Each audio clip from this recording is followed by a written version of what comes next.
Hello friend, स्वागत है आप सभी का अपने चैनल आज क्लास में। तो हम यहाँ पे लाइव आ चुके हैं। आप लोग भी लाइव आ जाइए ताकि क्लास को शुरू किया जाए। और ये लाइव क्लास काफी ज्यादा इंपॉर्टेंट है क्योंकि आज की इस क्लास में हम लोग संस्कृत के किताब से चुना हुआ काफी इंपॉर्टेंट एकदम वीवीआई क्वेश्चन पढ़ेंगे जो बोर्ड एग्जाम में आते हैं। वैसे क्वेश्चन जो बोर्ड एग्जाम में आते हैं वैसे क्वेश्चन हम आपको पढ़ाएंगे। तो जल्दी से आप सभी बच्चे यहाँ पे लाइव आएंगे ताकि क्लास को शुरू किया जाए काफी अच्छी तरीके से। देखिए, हम आपको बोले हैं ना 30 दिन हम आपको ऑब्जेक्टिव पढ़ाएंगे और 30 दिन में आपको 100% हम आपको पूरा एकदम रेडी कर देंगे परीक्षा के लिए। एक भी क्वेश्चन आपसे नहीं छूटेगा, ठीक है ना। तो ये नहीं कि हम साइंस पढ़ाएंगे, सोशल साइंस पढ़ाएंगे, हिंदी और संस्कृत छोड़ देंगे। अगर बच्चा नहीं पढ़ता है, कुछ बच्चे नॉन हिंदी वाले हैं तो वो लोग नहीं पढ़ेंगे तो नहीं पढ़ाएंगे। सभी विषय हम आपको पढ़ाएंगे और सभी की तैयारी आपको एकदम 100% हम आपको करवा के रहेंगे इस 30 दिनों में। 30 दिन का टाइम दीजिए, ऑब्जेक्टिव हम आपका पूरा एकदम बहुत ही अच्छा कर देंगे। तो जल्दी से आप सभी बच्चे यहाँ पे लाइव आ जाइए। वीडियो को लाइक नहीं किया, लाइक कर दीजिए और एक बार आप लोग यहाँ पे कमेंट करके बता दीजिए कि क्या ऑडियो वीडियो आवाज सब क्लियर जा रहा है। जल्दी से एक बार आप लोग बता दीजिए, यस आप लोग लिख दीजिए। और जो भी बच्चे अभी तक हमारे व्हाट्सएप ग्रुप में नहीं जुड़े हैं आप लोग ज्वाइन हो जाइए। व्हाट्सएप नंबर है हमारा 87 97 97 2700, ठीक है ना। ये हमारा व्हाट्सएप नंबर है। इस पे आपको मैसेज करना है कि सर मुझे व्हाट्सएप ग्रुप में जोड़ दीजिए, तो इधर से लिंक जाएगा और आप लोग व्हाट्सएप ग्रुप में जुड़ जाइएगा। दूसरा नंबर भी नोट कर लीजिए, ये भी है 87, ठीक है ना, 89 30 73 04, ठीक है। ये भी हमारा व्हाट्सएप नंबर है। दोनों नंबर में से किसी एक भी नंबर पे आपको मैसेज कर देना है, सर ग्रुप में जोड़ दीजिए। इधर से मैसेज जाएगा, उसमें लिंक रहेगा। लड़की के लिए अलग, लड़का के लिए अलग होता है, तो आप लोग दबा के वहां पे ज्वाइन हो जाइएगा, ठीक है। चलिए, तो यहाँ पे सभी बच्चे आ चुके हैं, क्लास को शुरू किया जाए। जल्दी से एक बार आप लोग यहाँ पे बता दीजिए, कोई दिक्कत तो नहीं। ज्योति यादव बहुत ही बढ़िया, आस्क टॉपर बहुत ही बढ़िया। चलिए, झेलम सम्राट, चलिए चंद्रमणि भाई बहुत ही बढ़िया। तो सभी हमारे प्यारे बच्चे आ गए, क्लास को शुरू करते हैं और यहाँ पे लगाते हैं हम पहला क्वेश्चन। देखिए 100 ऑब्जेक्टिव क्वेश्चन पढ़ेंगे और वो भी काफी अच्छी तरीके से आपको समझा समझा के यहीं पे याद भी हम आपको करवा देंगे। अगर आपको पीडीएफ नोट्स चाहिए बाबू, ठीक है ना, सभी विषयों का ऑब्जेक्टिव सब्जेक्टिव, तो आप लोग क्या कर लीजिए, आज क्लास का ऐप डाउनलोड कर लीजिए। अभी जितना पढ़ाई हुआ है उतना आपको नोट्स मिल जाएगा, पीडीएफ मिल जाएगा। जितना आपका क्लास छूट गया है, ठीक है ना, तो वो सब आपको नोट्स पीडीएफ आपको मात्र 499 में मिल जाएगा। और प्लस अलग से आज क्लास ऐप पे 8:30 बजे लाइव क्लास होता है, तो ये भी आपको लाइव क्लास मिलेगा बिल्कुल फ्री में। Notes PDF, live class, online test, सबका यहाँ पे व्यवस्था है। चलिए, तो बच्चे जिनको भी लेना है आप लोग आज क्लास का ऐप डाउनलोड कर लीजिए। पेमेंट करने में दिक्कत आता है तो इस नंबर पे कॉल करके पूछ लीजिए, हम आपको सब 100% बताएंगे। क्वेश्चन यहां पे आ चुका है बाबू, वीवीआई क्वेश्चन है कि मंगलम पाठ के रचनाकार कौन है, आपको यहां पे बताना है। एकदम इंपॉर्टेंट क्वेश्चन है कि मंगलम पाठ किसने लिखा है, ये आपको बताना है। तो जल्दी से आप लोग यहां पे बता दीजिए कि जो मंगलम पाठ है इसको किसने लिखा है, ठीक है ना। इंपॉर्टेंट है, बोर्ड एग्जाम में आता है। जल्दी से मंगलम पाठ बाबू किसने लिखा है, जल्दी से एक बार आप लोग यहाँ पे कमेंट करके सभी हमारे प्यारे बच्चे बताएंगे कि मंगलम पाठ भाई किसने लिखा है। I love you sir, Baban Shah, thank you मेरे भाई, थैंक यू। चलिए, आई लव यू टू। चलिए, निशु कुमारी बहुत ही बढ़िया, अंशु कुमारी बहुत ही बढ़िया। चलिए, सभी बच्चे क्या आंसर दे रहे हैं जी। कुछ बच्चे बी दे रहे भाई, बी कालिदास नहीं, कालिदास नहीं बाबू, आपको याद रखना है वेद व्यास जिन्होंने महाभारत लिखा है। महाभारत बाबू किसने लिखा है, वेद व्यास जी ने लिखा है, उन्होंने ही मंगलम पाठ की रचना किए हैं। इसे आपको याद रखना। एक क्वेश्चन यहां से और आता है जो वीवीआई क्वेश्चन है कि मंगलम पाठ में कितने मंत्र हैं। जल्दी से आप लोग यहां पे कमेंट करके बताइए कि मंगलम पाठ में कितने मंत्र दिए गए हैं या मंगलम पाठ में कितने मंत्र हैं, ये आपको यहां पे बताना है। तो जल्दी से आप लोग बताइए मंगलम पाठ में कितने मंत्र हैं। सर बोर्ड एग्जाम में सॉफ्ट ऑब्जेक्टिव आएगा, क्या ये बात सही है। हम आपसे बार बार बोलते हैं बाबू कि सब कोई आपका सच्चा टीचर नहीं हो सकता। गिन के 2-4 आदमी आपके जो गुरुजी होंगे ना, वो आपका सच्चा गुरुजी होंगे, लेकिन बाकी जो यूट्यूब पे है ना, आपको खराब लग जाएगा। लेकिन ये बात बाबू सही है, 2 ही 4 जो लोग हैं जो सच्चाई पे बोलते हैं, अच्छे से आपको पढ़ाते हैं, 2-4 लोग गिन के हैं, ठीक है।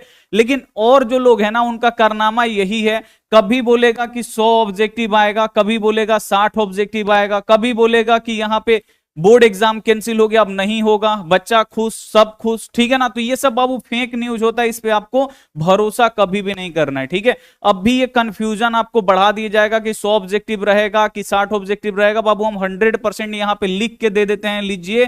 तो आपके बोर्ड एग्जाम में 100 ऑब्जेक्टिव क्वेश्चन रहेगा, एक भी कम नहीं रहेगा। 60 का तो आप लोग नाम मत लीजिए, 100 ऑब्जेक्टिव रहेगा।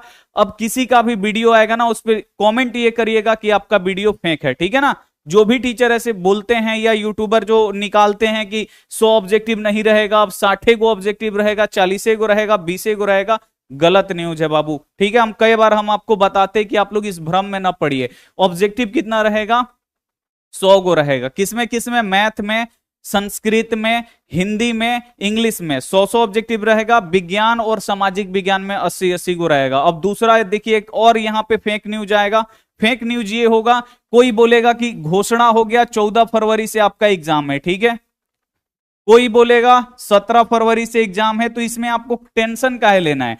कोई बोलेगा 21 फरवरी का एग्जाम है, 3 गो डेट देखिए आपको यूट्यूब पे दिखेगा। हम लोग कैसे कि बहुत सालों से पढ़ा रहे हैं ना, तो ये फेक न्यूज का हम लोग भी सामना करते हैं। लेकिन जो रियल न्यूज होता है ना, जैसे देखिए हम आपको पढ़ाते हैं तो हम न्यूज कभी नहीं बताते हैं, लेकिन जो रियल वाला न्यूज होता है, जो असली न्यूज होता है, हम आपको आके बता देते हैं, ठीक है। अगर होगा कि मान लीजिए 100 गो नहीं रहेगा, 60 गो रहेगा, तो हम आपको बताएंगे कि नहीं। तो आप लोग हम पे भरोसा करो बाबू, ऐसा कुछ नहीं है। आपके बोर्ड एग्जाम में 100 ऑब्जेक्टिव क्वेश्चन आएगा, और आपके जो बोर्ड एग्जाम है ना, ये 3 तारीख को हो सकता है, या तो 14 फरवरी से, या 17 फरवरी से, या 21 फरवरी से। आपको टेंशन नहीं लेना भाई, फरवरी में एग्जाम है, आप लोग तैयारी करिए पूरा मस्ती से, ठीक है ना। डरने उड़ने का बात नहीं है, और ना ज्यादा फेक न्यूज में आपको पढ़ना है, ठीक है। तो बच्चे आप लोग, ये होता है ना कि आप लोगों का उम्र होता है 14 साल से लेके 15 साल, ज्यादा से ज्यादा यहां पे 16 साल तक जाता है, दिमाग होता है कम।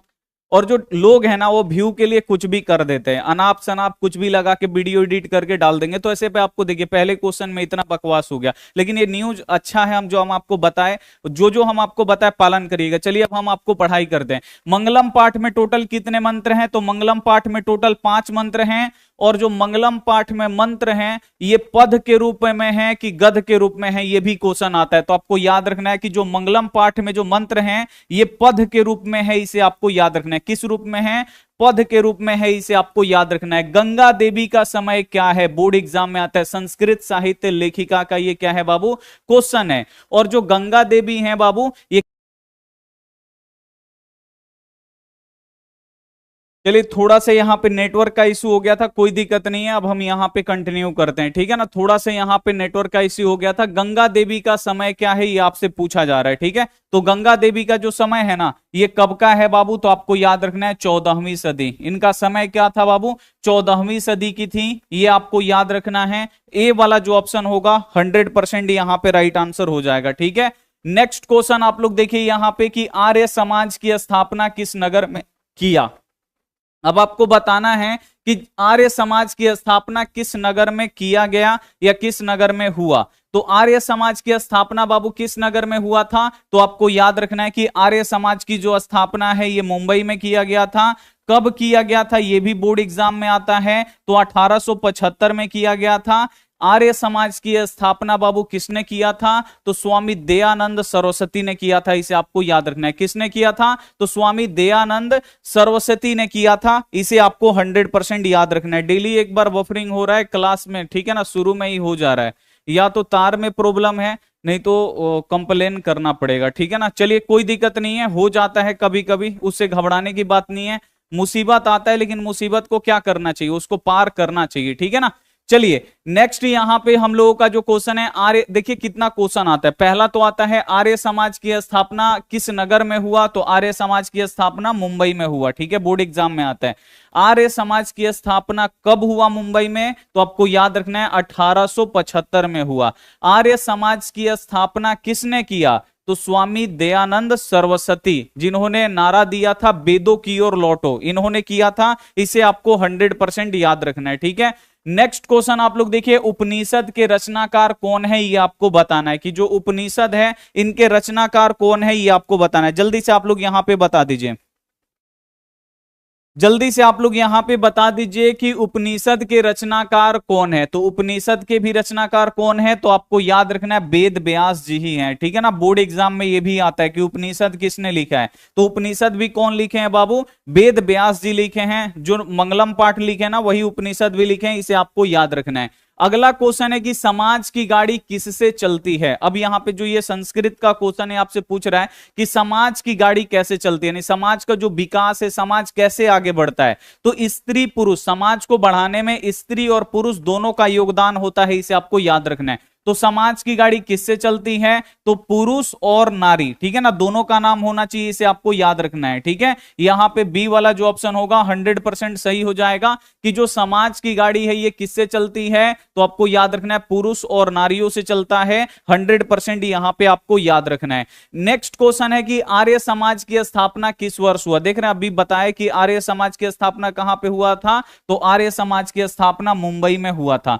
आर्य समाज की स्थापना किसने किया था, तो स्वामी दयानंद सरस्वती ने किया था, ठीक है ना। और यहां पे आपसे पूछ रहा है कि आर्य समाज की जो स्थापना है ये कब हुआ था, तो आर्य समाज की स्थापना आपको याद रखना है 1875 में हुआ था। कहां पे हुआ था, मुंबई में हुआ था, इसे आपको याद रखना है। किसने किया था, तो स्वामी दयानंद सरस्वती। और स्वामी दयानंद सरस्वती की मृत्यु कब हो जाती है, तो 1883 में, इसे आपको याद रखना है, ये भी इंपॉर्टेंट है, बोर्ड एग्जाम में आता है। अंगराज किसे कहा जाता है, अंग क्या है बाबू, तो एक प्रदेश है उसके राजा अंगराज। अंगराज यानी अंग प्रदेश के राजा कौन थे, आपको बताना है। तो अंगराज किसे कहा जाता है, जल्दी से आप लोग यहां पे बता दीजिए, अर्जुन को कि कर्ण को कि कृष्ण भगवान को कि इंद्र जी को। तो जल्दी से आप लोग यहां पे बताएंगे कि अंगराज किसे कहा जाता है। इंपॉर्टेंट क्वेश्चन है बोर्ड एग्जाम के लिए कि भाई अंगराज किसे कहा जाता है। जल्दी से यहां पे आप लोग कमेंट करके बता दीजिए कि अंगराज किसे कहते हैं। तो अंगराज कौन है बाबू, कर्ण है, ठीक है ना। इन्हें आपको याद रखना है कि जो कर्ण थे ये कहां के राजा थे, तो अंग प्रदेश के राजा थे, ठीक है ना। एक प्रदेश था जिसका नाम था अंग, अंग प्रदेश के राजा थे, इसीलिए इन्हें अंगराज भी कहा जाता है। यह भी क्वेश्चन आता है कि कवच और कुंडल किसके पास जन्म से ही था। तो कवच और कुंडल किसके पास जन्म से ही था, तो आपको याद रखना है कर्ण का जो जन्म हुआ था ना, ये कवच और कुंडल के साथ हुआ था, इसे आपको याद रखना है। फिर यह भी क्वेश्चन आता है कि कर्ण का कवच और कुंडल किसने छल पूर्वक ले लिया। तो कर्ण का जो कवच और कुंडल है किसने छल पूर्वक ले लिया था, तो भगवान जो इंद्र थे वो क्या किए, कर्ण का जो कवच और कुंडल है छल पूर्वक ले लेते। तो ये सब ऑब्जेक्टिव क्वेश्चन आता है, आपको याद रखना है। उपनिषद का अंतिम भाग क्या है, जो उपनिषद है उसके अंतिम भाग क्या है। तो उपनिषद का जो अंतिम भाग है ना, ये वैदिक साहित्य है। ये सब बोर्ड एग्जाम में बाबू क्वेश्चन आता है, सभी के सभी VVI क्वेश्चन है, इसे आपको याद रखना है कि जो उपनिषद होता है, उपनिषद किसने लिखा है, वेद व्यास जी ने लिखा है। और उपनिषद का जो एकदम लास्ट वाला भाग होता है, अंतिम भाग होता है, इसे हम लोग क्या बोलते हैं, तो उपनिषद का जो अंतिम भाग होता है ना, ये होता है हम लोगों का वैदिक साहित्य। क्या होता है बाबू, वैदिक साहित्य होता है। सी वाला जो ऑप्शन होगा 100% यहां पे राइट आंसर हो जाएगा। क्या होगा बाबू, उपनिषद का अंतिम भाग क्या होता है, वैदिक साहित्य होता है, इसे आपको याद रखना है। नेक्स्ट अगला यहां पे जो क्वेश्चन है, सभी भाषाओं के साहित्य में कौन तत्पर है, यानी सभी भाषाओं के साहित्य में कौन तत्पर है, कौन उसमें विद्यमान है, कौन आगे है, ठीक है, ये आपको बताना है। तो सभी भाषाओं के साहित्य में कौन तत्पर है, तो हम आपको पढ़ा रहे थे संस्कृत साहित्य लेखिका, उसमें हम आपको बताएं कि सभी भाषाओं के यहां पे साहित्य में जो महिलाएं हैं वो भी क्या है, तत्पर है, उनका भी योगदान कुछ ना कुछ है सभी भाषाओं में। तो जब भी क्वेश्चन आएगा कि सभी भाषाओं के साहित्य में कौन तत्पर है, तो आपको याद रखना है कि जो स्त्रियां हैं ये भी सभी भाषाओं की साहित्य में क्या है बाबू, तत्पर हैं, यानी इनका भी योगदान है, इसे आपको याद रखना है। केवल समाज में पुरुषों का योगदान नहीं है, समाज में क्या है बाबू, स्त्रियों का भी उतना ही योगदान है जितना पुरुषों का योगदान है, तो इसे आपको याद रखना है, ठीक है। अगला यहां पे क्वेश्चन है कि सत्यार्थ प्रकाश नामक ग्रंथ किस भाषा में रचना किया गया है। तो सत्यार्थ प्रकाश जो ग्रंथ है बाबू, आपको बताना है। सबसे पहले तो आपको पता होना चाहिए कि जो ये सत्यार्थ प्रकाश नामक ग्रंथ है इसको किसने लिखा है। तो सत्यार्थ प्रकाश नामक ग्रंथ बाबू किसने लिखा है, तो स्वामी दयानंद सरस्वती। नाम आपको याद रखना है, स्वामी दयानंद सरस्वती। एक क्वेश्चन और बनता है कि स्वामी दयानंद सरस्वती के बचपन का नाम क्या है। तो स्वामी दयानंद सरस्वती के बचपन का नाम क्या था बाबू, मूल शंकर था, इसे आपको याद रखना है। क्या नाम था, मूल शंकर, इसे आपको याद रखना। और स्वामी दयानंद जो सरस्वती है ना, उन्होंने किताब लिखा था सत्यार्थ प्रकाश, ठीक है ना। और ये सत्यार्थ प्रकाश इन्होंने किस भाषा में लिखा था, यही आपसे क्वेश्चन पूछ रहे हैं। तो ये लिखे थे बाबू, आपको याद रखना है हिंदी में। इंपॉर्टेंट क्वेश्चन है बाबू, ये बोर्ड एग्जाम में आता है, इसे आपको 100% याद रखना है कि सत्यार्थ प्रकाश नामक ग्रंथ किस भाषा में इसका रचना हुआ था, किस भाषा में लिखा गया था, हिंदी में। सत्यार्थ प्रकाश नामक ग्रंथ बाबू किसने लिखा है, स्वामी दयानंद सरस्वती ने, जिन्होंने आर्य समाज की स्थापना किए थे, ठीक है। तो ये आपको याद रखना है। और स्वामी दयानंद सरस्वती के बचपन का नाम क्या है, मूल शंकर है, इसे आपको याद रखना है। विश्व शांति पाठ में किस वातावरण का वर्णन है। अब जो विश्व शांति पाठ है ना, उसमें बोला जा रहा है आपसे कि विश्व शांति पाठ में किस वातावरण का वर्णन है, शांति का कि अशांति का कि शिक्षा का कि युद्ध का। तो यहां पर देखिए जो विश्व शांति पाठ है ना, इसमें दिखाया गया है कि कैसे विश्व में अशांति फैली हुई है, कैसे जो मानव है वो लालची होते जा रहे हैं, कि लालच के लिए कैसे लोगों की हत्या हो रही है, ठीक है ना। इस पाठ में ऐसे ही बताया गया है। तो विश्व शांति पाठ में यहां पे आपको बताना है किस वातावरण का वर्णन है। तो अशांति वातावरण, सब लोग में क्या है, असंतोष है, किसका, लालच सब लोगों में भरा हुआ है, इसे आपको याद रखना है। तो विश्व शांति पाठ में बाबू किसका वर्णन है, तो आपको याद रखना है अशांति का, ठीक है ना। उसमें चारों बगल बोला जाता है कि अशांति फैली हुई है, चारों बगल जो लोग हैं वो लूट झपट में लगे हुए हैं, दूसरे लोगों की धन को कब्जियाने के चक्कर में लगे हैं, एक देश दूसरे देश पे आक्रमण करने पे लगा हुआ है। ये विश्व शांति पाठ में बताया गया है, ठीक है, इसे आपको याद रखना है। मंगलम पाठ में किस प्रकार के मंत्र है बाबू, एकदम VVI क्वेश्चन। सबसे पहले तो आएगा कि मंगलम पाठ में कितने मंत्र हैं, तो हम आपको बता दिए थे मंगलम पाठ में टोटल 5 मंत्र हैं। अब यहां पे आपसे क्वेश्चन आएगा कि मंगलम पाठ है, इसमें का जो 5 मंत्र हैं ये पदात्मक है कि गधात्मक है, पद के रूप में है कि गध के रूप में है, ये आपको बताना है। तो मंगलम जो पाठ है बाबू, इसमें के जो 5 मंत्र हैं ये पदात्मक हैं, इसे आपको याद रखना है। पद के रूप में दिया है, किस रूप में दिया है, 2-2 लाइन कर करके दिया है, ठीक है ना, कविता की तरह दिया है ना। तो ये पदात्मक है, इसे आपको यहां पे याद रखना है, ठीक है। मैत्रेयी किनकी पत्नी थी, ये भी बोर्ड एग्जाम में आता है भाई, मैत्रेयी किसकी पत्नी है। तो जो मैत्रेयी थी ना, किसकी पत्नी थी बाबू, ये भी हम आपको पढ़ाए। मैत्रेयी ये भी संस्कृत साहित्य लेखिका में है। तो मैत्रेयी बाबू किनकी पत्नी है, यज्ञवल्क्य की पत्नी है, इसे आपको याद रखना है। बी वाला ऑप्शन यहां पे बिल्कुल सही हो जाएगा कि जो मैत्रेयी है वो यज्ञवल्क्य की पत्नी है। दूसरा आपसे यहां पे क्वेश्चन पूछ देगा कि यहां पे जो यज्ञवल्क्य हैं वो आत्म तत्वों की शिक्षा किसको दिए थे, ये क्वेश्चन सबसे ज्यादा बोर्ड एग्जाम में आता है। तो यहां पे यज्ञवल्क्य ने आत्म तत्वों की शिक्षा किसको दिए थे, तो अपनी पत्नी मैत्रेयी को दिए थे। दोनों क्वेश्चन आपको याद रखना है। सबसे पहले तो मैत्रेयी किसकी पत्नी थी, तो यज्ञवल्क्य क्यों, और यज्ञवल्क्य आत्म तत्व की शिक्षा किसको दिए थे, तो अपनी पत्नी जो मैत्रेयी थी, उनकी जो पत्नी का नाम मैत्रेयी था, उनको दिया था। इसे आपको याद रखना है। किस काल में समाज दूषित हो गया था, किस काल में बाबू जो समाज है एकदम गंदा हो गया था, आपको यहां पे बताना है। मध्य काल में कि प्राचीन काल में कि यहां पे मुगल काल में कि गुप्त काल में। तो देखिए काल 2 गो होता है, एक तो होता है प्राचीन काल, दूसरा होता है मध्यकाल, अभी जो चल रहा है ये वर्तमान काल है। 3 गो में से आपको बताना है किसमें जो भारतीय समाज है ना एकदम दूषित हो गया था। दूषित होने का मतलब स्त्रियों को पढ़ने नहीं दिया जा रहा था, अगर पति मर रहे हैं तो पति के साथ पत्नी को भी चीता पे जला दिया जाता था, ठीक है ना, या पति मर गए तो उसको गांव से बाहर निकाल दिया जाता था। ऐसे ऐसे बहुत सारा होता था, स्त्रियों के प्रति बहुत ज्यादा अत्याचार होता था, ठीक है ना। तो वहां पे आपसे पूछा गया है कि किस काल में जो समाज है बाबू ये दूषित हो गया था एकदम, तो आपको याद रखना है मध्यकाल में, ठीक है ना। प्राचीन काल में सब लोग जंगली थे, अब जंगली से क्या हुए, थोड़ा सा दिमाग आया ना तो यही छुआछूत लगा दिए, स्त्रियों को एकदम पांव की जूती समझने लगे, ठीक है ना। तो आपको याद रखना है किस काल में समाज जो है बाबू ये दूषित हो गया था, तो आपको याद रखना है मध्यकाल। वर्तमान काल में अभी है, अभी कुछ भी नहीं है, ठीक है ना। तो ये आपको यहां पे याद रखना इंपॉर्टेंट है। किसे वश में नहीं किया जा सकता, ये भी बोर्ड एग्जाम में आता है भाई। किसे हम अपने वश का मतलब अपने अंडर नहीं होता है कि हमारा ये गुलाम है, किसको हम लोग गुलाम नहीं बना सकते, किसको वश में नहीं कर सकते, तो आपको याद रखना है आत्मा। आत्मा को हम लोग वश में नहीं कर सकते। अगर मान लीजिए एक व्यक्ति है, इसको मार पीट के क्या करेंगे, इसको हम लोग अपने पास रख लेंगे, ठीक है ना, इसको हाथ पैर बांध के रख लेंगे, लेकिन इसका आत्मा जो है ना उसको हम अपने बस में नहीं कर सकते हैं, ठीक है ना। तो जो आत्मा है ना बाबू, ये किसी के भी बस में नहीं है। अभी हमारे शरीर में आत्मा है, अभी हमारा शरीर बोल रहा है, घूम रहा है, आपको पढ़ा रहा है, जैसे ही आत्मा निकलेगा हमारा शरीर क्या होगा बाबू, यहीं पे गिर जाएगा, वो शरीर किसी के काम के लायक नहीं रहेगा। तो आपको याद रखना है, किसे हम अपने बस में यानी किसे हम अपने कंट्रोल में नहीं ले सकते हैं, तो जो आत्मा है इसे हम लोग नहीं अपने बस में कर सकते। अभी 2-3 गो क्वेश्चन आता है, ये भी आपको याद रखना है। पहले क्वेश्चन आएगा कि अणु से भी छोटा क्या है।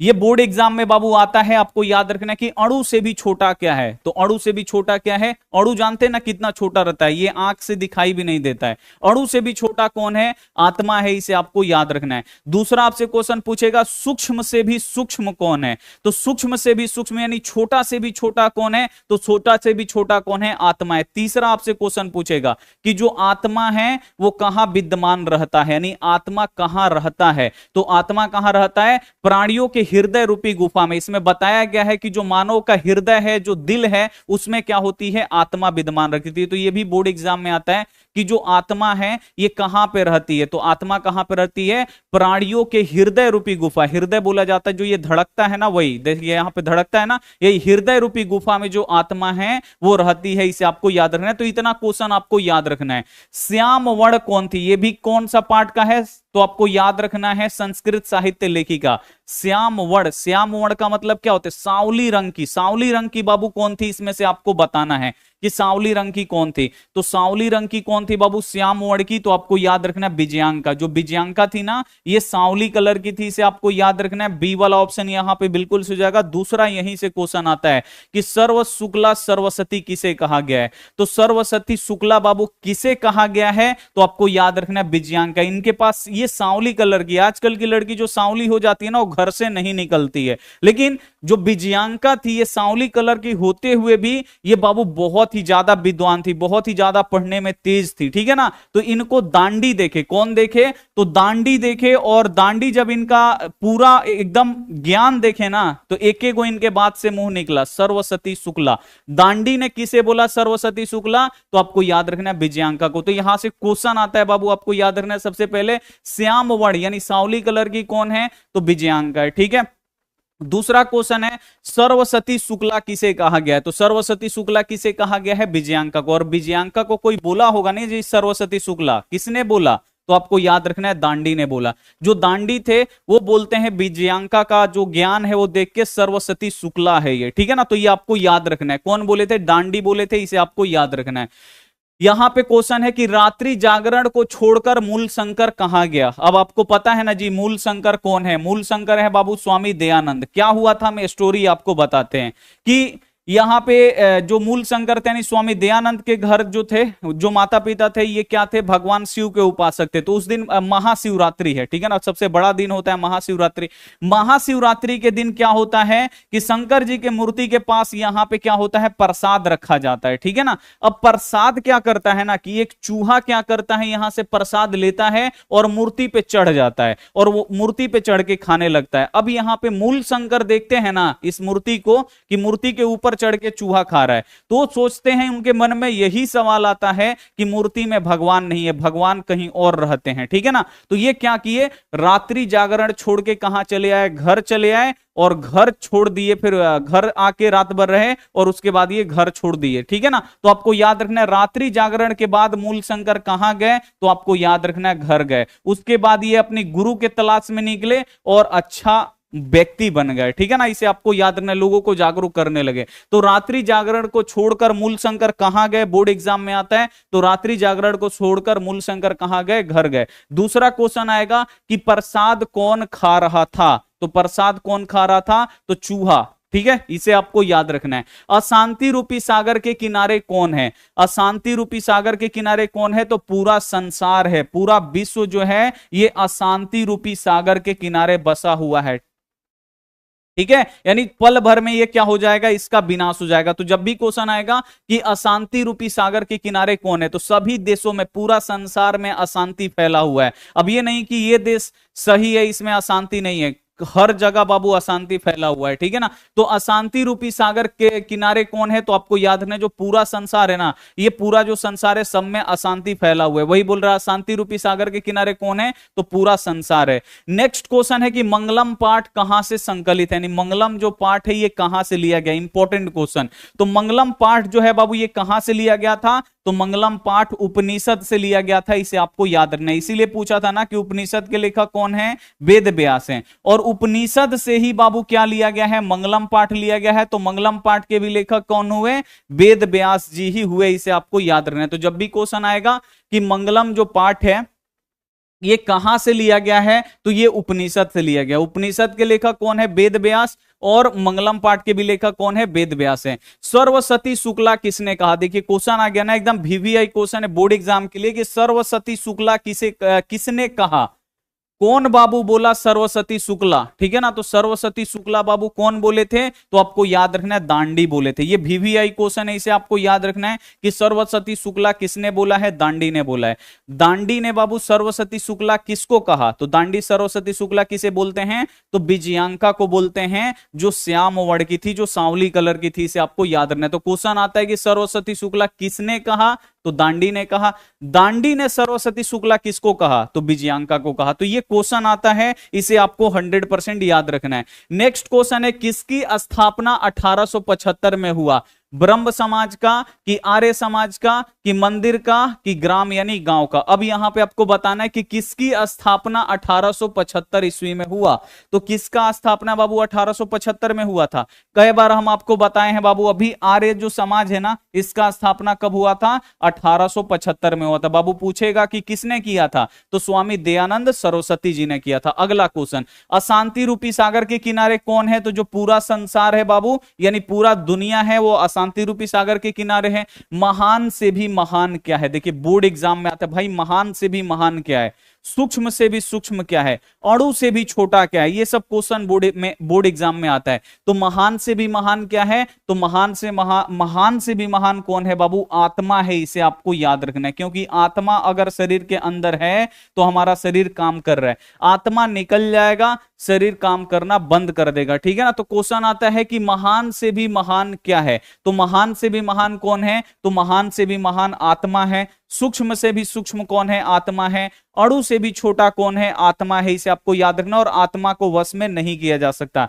आत्मा कहां रहता है, तो मनुष्यों के हृदय रूपी गुफा में रहता है, इसे आपको याद रखना है। भारत महिमा पाठ का जो प्रथम श्लोक है ये किस पुराण से लिया गया है, बोर्ड एग्जाम में आता है कि जो भारत महिमा पाठ है इसका जो पहला श्लोक है किस पुराण से लिया गया है, इसका दूसरा श्लोक किस पुराण से लिया गया है, और भारत महिमा पाठ में टोटल कितने श्लोक हैं, यानी कितने मंत्र, ये भी आता है। तो जो भारत महिमा पाठ है ना, इसमें बाबू टोटल 5 गो श्लोक है, जिसमें का जो पहला है ना वो लिया गया है, पहला श्लोक अपना विष्णु पुराण से लिया गया है, दूसरा जो श्लोक है वो भगवत पुराण से लिया गया है, ठीक है ना। हो गया 2 गो श्लोक, और जो बचा यहां पे 3 गो है ना, ये 3 आधुनिक श्लोक हैं, इसे आपको याद रखना है, ठीक है ना। यहां पे आधुनिक ग्रंथों से लिया गया है। तो ये बोर्ड एग्जाम में बाबू आता है कि भारत महिमा पाठ का प्रथम श्लोक किस पुराण से लिया गया है, विष्णु पुराण से। भारत महिमा पाठ का जो दूसरा पुराण है वो दूसरा श्लोक है वो किस पुराण से लिया गया, भगवत पुराण से। भारत महिमा पाठ में टोटल कितने श्लोक हैं, तो 5 श्लोक हैं, इसे आपको याद रखना है। तो पहला दूसरा तो ये भगवत पुराण और विष्णु पुराण और भगवत पुराण का हो गया। जो 3 इसमें श्लोक है ना, ये कौन सा है, तो ये आधुनिक, यानी यहां पे आधुनिक श्लोक हैं, इसे आपको याद रखना, इंपॉर्टेंट है। तो यहां पे ये पहला जो श्लोक का पूछ रहा है, पहला श्लोक हो जाएगा हम लोग का विष्णु पुराण से। अगला क्वेश्चन है कि भारत महिमा पाठ का द्वितीय श्लोक किस पुराण से लिया गया, ये क्वेश्चन आता है बाबू बोर्ड एग्जाम में, इसीलिए दोनों क्वेश्चन लिखे। तो भारत महिमा पाठ का जो द्वितीय श्लोक है ना, ये कहां से लिया गया है, तो ये भगवत पुराण से लिया गया। दूसरा बाबू अपना भगवत पुराण से लिया गया है, और जो पहला है ये विष्णु पुराण से लिया गया, इसे आपको याद रखना है। 2 गो तो हो गया, 3 गो कौन सा श्लोक है, तो ये आधुनिक श्लोक है, इसे आपको याद रखना है।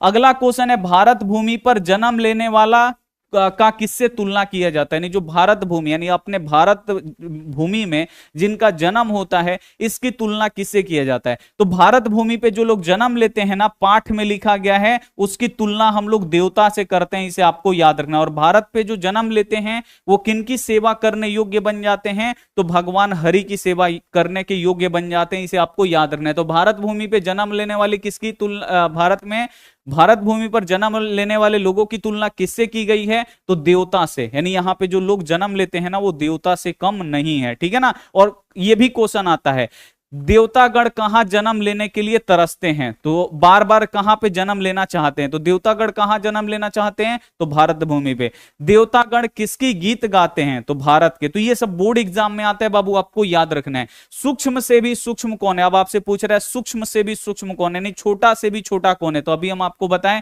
सूक्ष्म से भी सूक्ष्म यानी छोटा से भी छोटा कौन है, तो आपको याद रखना है आत्मा है, इसे आपको याद रखना है। नेक्स्ट, समाज और शिक्षा के यहां पे समाज और शिक्षा के उद्धारक व्यक्ति।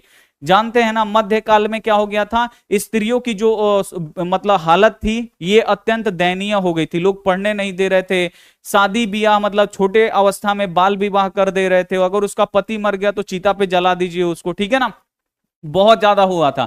तो समाज और शिक्षा के उद्धारक, समाज और शिक्षा के उद्धारक कौन है बाबू, तो स्वामी दयानंद सरस्वती। इन्होंने समाज के लिए और शिक्षा के लिए लोगों को जागरूक किया कि स्त्रियों को नहीं जलाना चाहिए, उनको नहीं मारना चाहिए, ठीक है ना, उनको पढ़ने देने का अधिकार होना चाहिए, वो बाल विवाह नहीं करना चाहिए। नहीं तो पहले क्या होता था ना, लड़का 5 साल का, लड़की 4 साल का, शादी हो गया, ठीक है ना। अब लड़का लड़की बड़ा होके क्या होगा, भाई बहन की तरह रहने लगेगा, क्योंकि जो बच्चा छोटा छोटा एक साथ रहता है वो भाई बहन।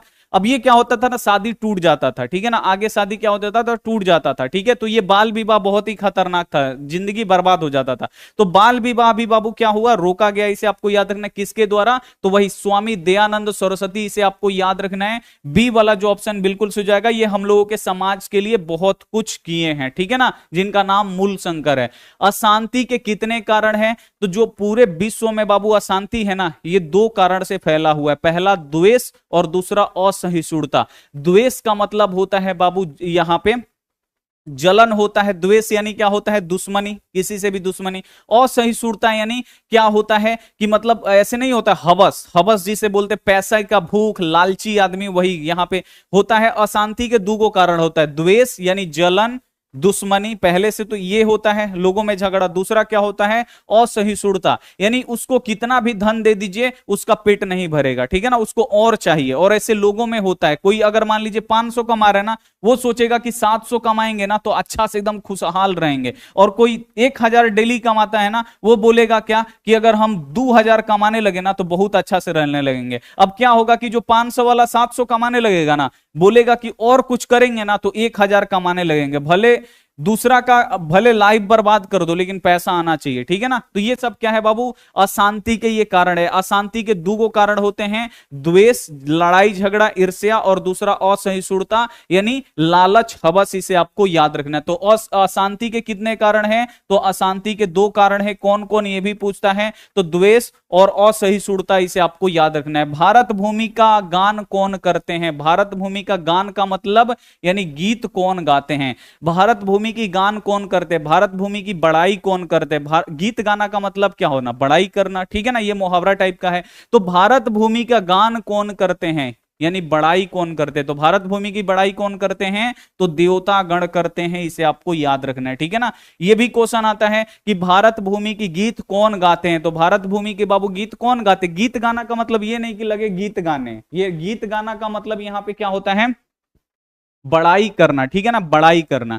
तो भारत भूमि की बड़ाई कौन करते हैं, गीत कौन गाते हैं, तो देवतागण गाते हैं। विद्वान शोक रहित होकर किसको देखता है, जो विद्वान है बाबू एकदम ये शोक रहित होकर, शोक रहित होने यानी बिल्कुल टेंशन फिक्र छोड़ के किसको देखता है, तो जो विद्वान लोग होते हैं ना, ये दुनियाई मोह माया जो है ना इसको त्याग देते हैं। बाल बच्चा बीबी वो कहां चले जाएंगे, जंगल में चले जाएंगे, सुनसान इलाका में जाके बैठ के तपस्या करेंगे। किस लिए तपस्या करते हैं, ताकि सीधे परमेश्वर का साक्षात दर्शन हो और परमेश्वर में जाके मिल जाए, ठीक है ना। तो ये आपको याद रखना है, विद्वान शोक रहित होकर किसको देखते हैं, परमात्मा को देखते हैं। ठीक है ना, जिन्होंने पूरा इस संसार को बनाया है उनको ये देखते हैं शोक रहित होकर, इसे आपको याद रखना है। देश में अशांति के प्रेरक कौन है बाबू, देश में अशांति कौन फैला रहा है, तो देश में ये देखिए किताब में है बाबू, लिखने वाला कितना अच्छा यहां पे लिख के चला गया है, ठीक है ना, लिखने वाला तो मर गया होगा क्योंकि ये बहुत उस समय उनका दिमाग काम किया। देश में अशांति के प्रेरक यानी देश में अशांति फैलाने वाले कौन है, तो देश में बाबू अशांति फैलाने वाले कौन है, राजनेता, नेतागण, ठीक है ना, राजनेता का मतलब होता है नेता जो यहां पे क्या करते हैं, अपना बच्चा को कहां पढ़ाएंगे, लंदन पढ़ाएंगे, ठीक है ना, और जो गरीब बच्चा है उसको कहां, गांव के सरकारी स्कूल में, ठीक है ना, लड़ाई झगड़ा होगा तो वो लोग क्या होगा, दो गो कम्युनिटी में लड़ाई झगड़ा कर रही है और वो लोग घर में घुस जाएगा, लड़ेगा कौन, आप लड़िएगा, केस किस पे होगा, आप पे, आपके बच्चे पे होगा, पढ़ाई किसका जियान होगा, आपके बच्चे का होगा। तो देखिए उस समय ये किताब में लिख दिया गया है कि देश में अशांति के प्रेरक कौन है, देश में अशांति फैलाने वाले कौन है, तो देश में अशांति फैलाने वाले राजनेता है। इसे आपको याद रखना है कि जो नेता लोग है यही देश में क्या करता है, अशांति फैलाता है। कितना भी आप लोग नेता लोग का भाषण लेके देख लीजिएगा, वो हमेशा लड़ाई झगड़ा वाला ही बात करेगा, नहीं बात करेगा कि कैसे हमने ये काम किया, इस स्कूल को हमने ये बना दिया, कुछ नहीं, वो खाली दिन रात लड़ाई झगड़ा, ये इसको बोलेगा वो इसको बोलेगा, जनता भी उसी में लगी पड़ी है। तो ये हाल होता है। देखिए पहले ही ये लिख दिया गया है, अब ये सच हो रहा है। मध्यकाल में आडंबर, आडंबर का मतलब होता है बाहरी दिखावा था। मध्यकाल में आडंबर क्या था, तो आपको याद रखना है धार्मिक कार्यों में। मध्यकाल में ना यानी मध्यकाल बहुत ज्यादा दूषित हो गया था, ठीक है ना, इसमें धर्म के नाम पे ना बहुत ज्यादा मतलब ये हो गया था बाहरी दिखावा, ठीक है ना, लोग को लूटा पाटा चूना लगाना जिसे नहीं बोला जाता, वैसे जो बोल दिए वही करना है। तो यहां पे मध्यकाल में किसमें आडंबर था, किसमें बहुत ज्यादा दिखावा भर गया था, ठीक है ना, तो आपको याद रखना है धार्मिक कार्यों में, ठीक है ना, लोग जिनको मंत्र भी नहीं आता है वो भी क्या बन गए, पुजारी बन गए, पूजा करने लगे, लोगों का भविष्य देखने लगे, पैसा लेने लगे। तो ये मध्यकाल में बहुत ज्यादा हो गया था। भारत भूमि सेवित है, यानी भारत भूमि की सेवित कौन है, भारत भूमि की सेविका कौन है, किससे सुंदर दिखाई देती है भारत भूमि, तो भारत भूमि बाबू किससे सेवित है, तो आपको याद रखना है सागर। सागर जो है ये भारत माता की सुंदरता को प्रकट करता है। पर्वत जो है यहाँ के बहुत सुंदर सुंदर पर्वत हैं, जो झरने हैं ये भी क्या है बाबू, बहुत सुंदर सुंदर है, इसे आपको याद नहीं, ये सभी क्या है, भारत भूमि की शोभा बढ़ाने वाले हैं, ठीक है ना, ये भारत भूमि की सेवित हैं, भारत भूमि की यहां पे शोभा को बढ़ाते हैं, इसे आपको याद रखना है। सत्य से किसका रास्ता प्रशस्त होता है, यहां पे आपसे पूछा गया है कि अगर अपने जीवन में आप लोग सच्चाई लाइएगा, बड़ों से अगर आप लोग आदर से बात करिएगा, अपने माता पिता को भगवान मानिएगा, दुनिया का सबसे बड़ा भगवान आपके माता पिता हैं, इसीलिए नहीं भूलना चाहिए वो क्या है, भगवान से कम नहीं है, ठीक है ना, तो भगवान से वो कम नहीं है आपके माता पिता। अगर आप लोग अपने के अंदर सत्य लाते हैं, अपने माता पिता को की सेवा करते हैं, ठीक है ना, तो आप कहां जा सकते हैं, तो सीधे आप लोग देवलोक जा सकते हैं, इसे आपको याद रखना है। इसीलिए बोला जाता है कि माता पिता की सेवा करना बहुत ही ज्यादा जरूरी है। पढ़ने लिखने से बाबू कुछ नहीं होगा खाली, ठीक है ना, पढ़ने लिखने से क्या होता है, दिमाग तेज होता है, आपकी सोचने की क्षमता जो है ना वो बढ़ते जाता है। लेकिन हम लोग कहां सोचते हैं, जो अच्छा चीज है वहां पे हम लोगों का दिमाग नहीं जाता है, जितना खराब चीज में सोचना होता है ना उतना जाते हैं। लेकिन आप लोग क्या करना चाहिए, आपको सोचना चाहिए। नहीं तो बहुत ऐसे बच्चे होते हैं कि जो बड़े हो गए, कमाने लगे, अपने माँ बाप को छोड़ दिए, तो ऐसे नहीं करना चाहिए। पढ़े लिखे इंसान का यही मतलब होता है कि अभी आप छोटे हैं, मान लीजिए कि आप एकदम छोटे हैं, तो अभी आप लोग क्या कर, मतलब आप लोग जब छोटे थे, ठीक है, तो अभी आप लोग सूसू पोटी कर दे रहे थे, तो कौन साफ कर रहा था, आपके माता जी, आपके पिताजी, ठीक है ना, वो कमा के पैसा भेज रहे थे, आपका सेवा हो रहा था, आपको पढ़ा के जब बड़ा किया गया। अब आपके जो माता पिता है ना वो आपकी स्टेज में चले जाएंगे, आपके माता पिता वो अब कहां पे जाने लगेंगे, जितने बुढ़ापे में जाएंगे ना उतने वो क्या जाएंगे, बचपन में जाने लगते हैं, ठीक है ना, उनका दिमाग कम काम करेगा, ठीक है, वो बच्चों की तरह बिहेव करेंगे। अब आप लोग क्या हो जाइएगा, अब आप लोग बड़े हो जाइएगा, आपका शादी ब्याह हो जाएगा, आपके माता पिता बालक अवस्था में जाएंगे, उस समय आपको क्या करना है, अपनी माता पिता को बाबू छोड़ना नहीं है, ठीक है ना, क्योंकि आपको कौन बड़ा किए हैं, तो आपके माता पिता किए हैं, ठीक है ना। जब माता पिता बालक अवस्था में जाते हैं ना तो बच्चों से मतलब क्या होते हैं, बच्चे उनको बोल देते हैं, किसी बात पे बोल देंगे तुम अलग रहो, ये सब पढ़े लिखे बच्चों का ये नहीं है। पढ़े लिखे होने का मतलब होता है कि अपने माता पिता को देखिए, ठीक है ना, तो ये आपको बिल्कुल एकदम 100% आपको करना है, ठीक है। तो ये मतलब ये आप लोग ध्यान में एकदम 100%, और सब आपको पढ़ाई साइन थीटा कोस थीटा याद रहे ना रहे, माता पिता आपको याद होने चाहिए लास्ट तक, ठीक है। नेक्स्ट क्वेश्चन आप लोग देखिए यहाँ पे भारत की महिमा यहाँ पे कहाँ गाई जाती है, आपको बताना है यहाँ पे कि जो भारत की महिमा है ये कहाँ गाई जाती है। महिमा का मतलब होता है इसका बड़ाई, ठीक है, इसका गान, ठीक है ना। तो भारत की जो बड़ाई है, महिमा जो है, ठीक है ना, कहां पे गाई जाती है। तो भारत की जो महिमा है ये सर्वत्र, सर्वत्र का मतलब होता है सभी जगहों पे इसकी चर्चा होती है, इसका गुणगान होता है, ठीक है ना। तो जब भी क्वेश्चन आएगा कि भारत की महिमा का गान कहां होता है, तो सर्वत्र होता है, सभी जगहों पे होता है। इसे आपको एकदम 100% याद रखना है। बी वाला जो ऑप्शन होगा 100% राइट हो जाएगा। कैसा चरित्र वाले संसार को अपना परिवार मानते। देखिए यहां पे आपसे क्वेश्चन पूछा जा रहा है कि कैसा चरित्र वाले जो यहां पे लोग होते हैं जो पूरे संसार को अपना यहां पे परिवार मानते हैं, ठीक है ना। कुछ लोग ऐसे होते हैं जो दुख मुसीबत में होंगे तो उनको क्या करते हैं बाबू, हेल्प करते हैं। और यही लोग बाबू सही है, जो जिनका जो चरित्र है वो उदार होना चाहिए, जिनका हृदय है वो उदार होना चाहिए, ठीक है ना। तो जो उदार हृदय वाले व्यक्ति हैं, ठीक है ना, जिनका हृदय बहुत बड़ा है, वो दूसरों को कष्ट में नहीं छोड़ सकते हैं, ठीक है ना। और कौन अपना और पराया की गणना कौन करता है, ये भी बोर्ड एग्जाम में आता है कि कौन अपना और कौन पराया। ये मेरा है, ये तुम्हारा है, तो तुम्हारा है तो मैं काम नहीं करूंगा, ये कौन करते हैं, तो लघु चित्त वाले, यानी जिनकी बुद्धि छोटी होती है ना, वो अपना और पराया की गणना करते हैं। और पूरे संसार को अपना परिवार कौन मानते हैं, तो पूरे संसार को अपना परिवार कौन मानते हैं, तो उदार चरित्र वाले, जिनके क्या है, जो हृदय है वो उदार है, यानी बड़ा है, ठीक है ना, मोह माया जिसमें भरा है, वो आपको याद रखना है। यह संपूर्ण संसार किनके द्वारा अनुशासित है, यानी जो ये पूरा संसार है, पूरा विश्व है, ये किसके द्वारा अनुशासित है, किसके द्वारा चलाया जा रहा है। तो पूरा जो बाबू विश्व है ये किसके द्वारा अनुशासित है, इसको कौन चला रहा है, तो आपको याद रखना है परमात्मा, यानी देवता आपको याद रखना है। जो पूरे संसार को कौन बनाए हैं, परमात्मा। चलाएंगे भी कौन, तो परमात्मा ही चलाएंगे। तो पूरे संसार का यहाँ पे बाबू पूरे संसार को यहाँ पे कौन अनुशासित करते हैं, किनके द्वारा अनुशासित है, तो आपको याद रखना है परमात्मा। उत्तर भारत में प्रहारी की तरह विराजमान है। अब आपको बताना है कि उत्तर भारत में कौन एकदम प्रहारी की तरह विराजमान है। तो ये जो अपना भारत है ना बाबू, भारत में यहां पे देखिए ये उत्तरी भारत है, ठीक है ना। और यहां पे क्या है बाबू, नेपाल में आपको याद रखना है हिमालय है। हिमालय कहां पे है, हिमालय पर्वत है ना, विश्व का सबसे ऊंचा चोटी, ये कहां पे है, नेपाल में है, इसे आपको याद रखना है। तो भारत में उत्तर में कौन प्रहारी की तरह विराजमान है, तो आपको याद रखना है हिमालय। जो हिमालय है ये भारत के उत्तर में यहां पे प्रहारी की तरह क्या है, विराजमान, यहां पे वहां पे खड़ा है, इसे आपको याद रखना है।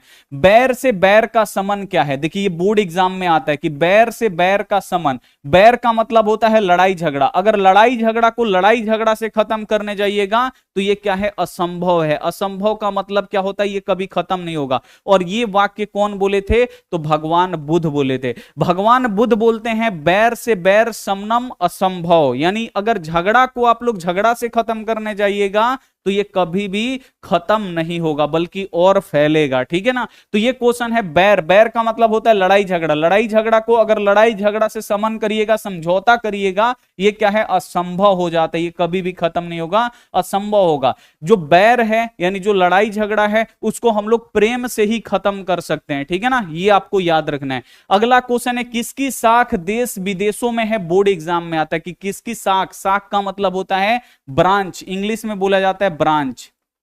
बैंक का ब्रांच होता है ना, एक वो आपके गांव में है, एक हमारे सिवान में है, पटना में भी होगा, दिल्ली में भी होगा। एसबीआई, जैसे एसबीआई का बैंक है ना, तो पूरे भारत में है। तो वैसे ही आपको बताना है किसकी जो ब्रांच है यानी शाखा है वो देश विदेशों में, देश में तो है ही, विदेशों में उसकी शाखाएं हैं, ब्रांच है। तो आपको याद रखना है आर्य समाज। जो आर्य समाज का स्थापना 1875 में हुआ था ना, इसकी शाख कहां पे है, देश विदेशों में है। यानी आर्य समाज सिवान में भी है, आपके मतलब जहां जहां आप लोग होंगे ना उस जिला में जरूर आर्य समाज का वहां पे कुछ ना कुछ होगा, ठीक है ना। तो आर्य समाज हमारे सिवान में भी है, ठीक है ना, डीएवी मोड़ पे। और यहां पे देखिए आर्य जो समाज है ना, ये आपको याद रखना है, भारत में तो है, ये है आर्य समाज, विदेशों में भी है, इसे आपको याद रखना है। नदियां नाम और रूप को छोड़कर कहां पे मिल जाती है, जो नदियां हैं बाबू ये नाम रूप को छोड़ के कहां मिलती हैं, तो नदियां नाम और रूप को छोड़ के कहां जाके मिल जाती हैं, समुद्र में मिल जाती हैं, इसे आपको याद रखना है, ठीक है ना। क्या छोड़ के मिलती हैं, तो नाम, अपना नाम भूल जाती हैं और अपना रूप भूल जाती है। किसको देख के? समुद्र को देख के। पहले नदी लगता है कि नदी इतनी बड़ी है, इतनी लंबी है, इतना चौड़ा, इसमें इतना पानी है, और वही नदी जब समुद्र के पास जाती है ना तो एक चींटी के समान हो जाती है, ठीक है ना, चींटी के समान। उतना बड़ा नदी समुद्र के पास जाएगी ना तो समुद्र में इतना पानी है कि लाख गो नदी उसमें समा जाएगा तब वो कुछ नहीं होगा, ठीक है ना, चींटी की तरह लगती है, इसे आपको याद रखना है। तो जो नदियां हैं वो नाम और रूप, नाम का मतलब अपना नाम भूल जाती है, रूप का मतलब अपना आकार, कि मैं कितनी बड़ी हूं, कितनी लंबी हूं, कितनी चौड़ी हूं, सब भूल भाल के जाके समुद्र में मिलती है। जब समुद्र में मिलती है तो समुद्र का पानी और नदी का पानी मिक्स हो जाता है, इसे आपको याद रखना है, ठीक है ना। तो नदियां नाम और रूप को छोड़कर समुद्र में जाके मिलती हैं। हम लोगों के लिए सदा कौन पूजनीय है? हम लोगों के लिए सदा कौन, सदा का मतलब हमेशा, हमेशा के लिए पूजनीय कौन है? तो हम लोगों के लिए पूजनीय कौन है? तो अपना भारत देश, ठीक है ना। अपना जो भारत देश है हम लोगों के लिए क्या है? सदा पूजनीय है, हमेशा पूजा करने के योग्य, क्योंकि यही क्या है? हमारा बाबू जन्म स्थान है। और इस मिट्टी को हम लोग क्या बोलते हैं? तो इस मिट्टी को हम लोग बोलते हैं भारत माता। बोलते हैं कि ये जो मिट्टी है ये हमारी माँ है। ऐसे कोई भी देश में नहीं बोला जाता है, लेकिन भारत में बोला जाता है कि जो ये मिट्टी है ये हमारी क्या है बाबू? माँ है, माँ के समान है, इसे आपको याद रखना है। तो हम लोगों के लिए सदा पूजनीय कौन है? पूजा करने योग्य कौन है? तो आपको याद रखना है भारत। पर पीड़न के किसके लिए होता है? पर पीड़न होता है बाबू पाप के लिए, ठीक है ना। पर पीड़न का मतलब होता है दूसरों को कष्ट पहुंचाना। अगर आप लोग दूसरों को कष्ट पहुंचाइएगा तो आपके ऊपर पर पीड़न होगा। पर पीड़न का मतलब पाप होता है, पाप चढ़ना, इसे आपको याद रखना है। तो पर पीड़न किस लिए होता है? तो पाप के लिए होता है, इसे आपको याद रखना है। पर पीड़न करिएगा, पर पीड़न यानी दूसरों को अगर आप लोग कष्ट दीजिएगा तो आपके ऊपर क्या होगा? पाप चढ़ेगा। 100% इसे आपको याद रखना है। मूल शंकर को किसके प्रति अनास्था हो गई? देखिए क्वेश्चन आ गया यहां पे, इंपॉर्टेंट क्वेश्चन। मूल शंकर आपको पता ना, कहानी बताए ना कि मूल शंकर जो थे यानी स्वामी दयानंद सरस्वती, ठीक है, वो जब महाशिवरात्रि के दिन देखे कि एक चूहा क्या किया कि भगवान शंकर की मूर्ति के ऊपर जाके खा रहा है प्रसाद, तो उनके मन में अनास्था हो गया कि मूर्ति में भगवान नहीं है, भगवान कहीं और रहते हैं, उनको ढूंढना जरूरी है, ठीक है। तो ये उस खोज में निकल गए, ठीक है। तो कहां पे उनको अनास्था हो गई, यानी कौन मूर्ति पूजा को नहीं मानने लगा? तो आपको याद रखना है मूल शंकर यानी स्वामी दयानंद सरस्वती। तो मूल शंकर किसके प्रति अनास्था उत्पन्न हो गई? तो आपको याद रखना है मूर्ति पूजा, ठीक है ना। ये भी क्वेश्चन आता है, मूर्ति पूजा के विरोधी कौन थे? तो मूर्ति पूजा के विरोधी कौन थे? तो आपको याद रखना है मूल शंकर यानी स्वामी दयानंद सरस्वती थे, इसे आपको याद रखना है। किसकी विजय नहीं होती है? विजय का मतलब होता है जीत। किसकी जीत नहीं होती है ये आपको यहां पे कमेंट करके बताना है, ठीक है ना। तो जल्दी से आप लोग यहां पे बता दीजिए कि किसकी जीत नहीं होती है, फट से आप लोग यहां पे कमेंट करके बताइए। थोड़ा सा हम कमेंट चालू कर लेते हैं, आप लोग यहां पे जल्दी से बता दीजिए कि किसकी जीत नहीं होती है, ठीक है ना। इंपॉर्टेंट बाबू क्वेश्चन है तो इसे पढ़ना काफी ज्यादा जरूरी है। 30 दिन आप लोग पढ़ लीजिए। क्रैश कोर्स आपका सुबह में शुरू हो गया है, ठीक है ना। तो क्रैश कोर्स आप लोग यहां पे कर सकते हैं सुबह में। आवाज सुनाई दे रहा है ना जी? माइक लगाइए, नया तो टेंशन रहता है आवाज आ रहा है नहीं आ रहा है, ठीक है ना। और ये भी वायरलेस माइक है तो इसमें देखना पड़ेगा बार बार। आ रहा है, चलिए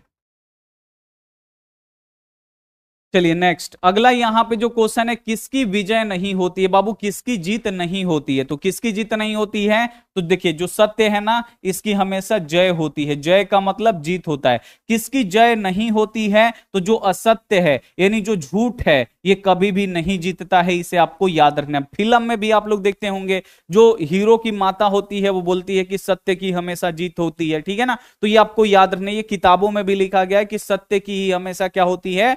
जीत होती है, इसे आपको याद रखना। जब भी क्वेश्चन आएगा विजय किसका विजय नहीं होगा यानी विजय का मतलब जीत, किसका जीत नहीं होता है? तो जो झूठ होता है, जो असत्य होता है उसकी विजय यानी उसकी जीत नहीं होती है। बाबू जीत किसकी होती है? तो जो सत्य होता है, जो सही होता है उसकी जीत होती है, इसे आपको याद रखना है, ठीक है।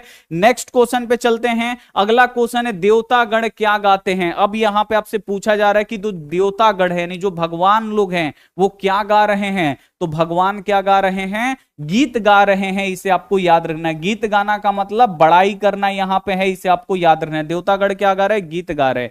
किस देश का गीत गा रहे हैं, ये भी बोर्ड एग्जाम में आता है कि देवतागढ़ किस देश की गीत गाते हैं, तो देवतागढ़ अपने भारत देश के गीत गाते हैं। इसे आपको याद रखना इंपॉर्टेंट है। अगला क्वेश्चन है, एक देश दूसरे देश के क्या देखकर जलता है। अब एक देश है ना, ये दूसरा देश को क्या देखकर जलता है, तो उत्कर्ष देख के जलता है। जैसे हम आपको एक कहानी बता रहे हैं आप लोगों पे, अगर आप पढ़ रहे हैं मन लगा के, ठीक है, आपका पड़ोसी ला दिया है, मान लीजिए आपके पड़ोसी का बच्चा अगला बार एग्जाम दिया 321 नंबर लेके आया, आप लोग मैट्रिक के एग्जाम दिए 480 नंबर लेके आए, ठीक है ना, तो अब कौन जलेगा बाबू, कौन जलेगा? आपका जो पड़ोसी है वो ऊपर से सही बोलेगा, लेकिन भीतर भीतर क्या होगा, जलन होता है। ऐसे मतलब स्वाभाविक है, सभी लोगों में होता है, कोई कोई नहीं करते होंगे, लेकिन क्या होता है, जलन होता है। इसे आपको याद रखना है। वैसे ही देशों में भी होता है कि अगर एक देश आगे बढ़ रहा है तो दूसरा देश क्या करता है, इसको देख के जलता है, ठीक है ना, जिसको देख के जलता है, बोलता है कैसे इसको हम पीछे कर दे। तो वही यहां पे बोल रहे हैं, एक देश दूसरे देश का क्या देखकर जलता है, तो एक देश जब आगे बढ़ता है ना, उत्कर्ष करता है। आगे बढ़ना का मतलब क्या होता है, उत्कर्ष, ठीक है ना। एक देश क्या करता है, उत्कर्ष करता है, आगे बढ़ता है, तो दूसरा देश देखकर क्या करता है, जलता है। इसे आपको याद रखना। और ये कहानी किसका होगा, तो विश्व शांति पाठ का होगा। इसे आपको याद रखना है, ठीक है। 47 नंबर रॉन्ग है, ठीक है, देख लेते हैं भाई। इतना गीता, यार गीत और गीता में हमको अंतर नहीं बुझाता है, यहीं पे गलती होता है। ये क्वेश्चन 2 बार हम पढ़ाए, दोनों बार गलती। गीत बोलते हैं लेकिन यहाँ पे गीता पे टिक कर देते हैं। भाई गीत होता है, ये रहा डी वाला गीत, गीता में अंतर नहीं समझ में आता है हमको। ये 2 बार पढ़ाए, दोनों बार गलती हो गया। देवतागढ़ क्या गाते हैं, तो ये गीता लिखा है, ठीक है ना, तो बिल्कुल ध्यान से। देवतागढ़ क्या गाते हैं, तो देवतागढ़ गीत गाते हैं, ठीक है ना। हम बोलते हैं ना गीत, लेकिन गीता पे टिक हो जाता है।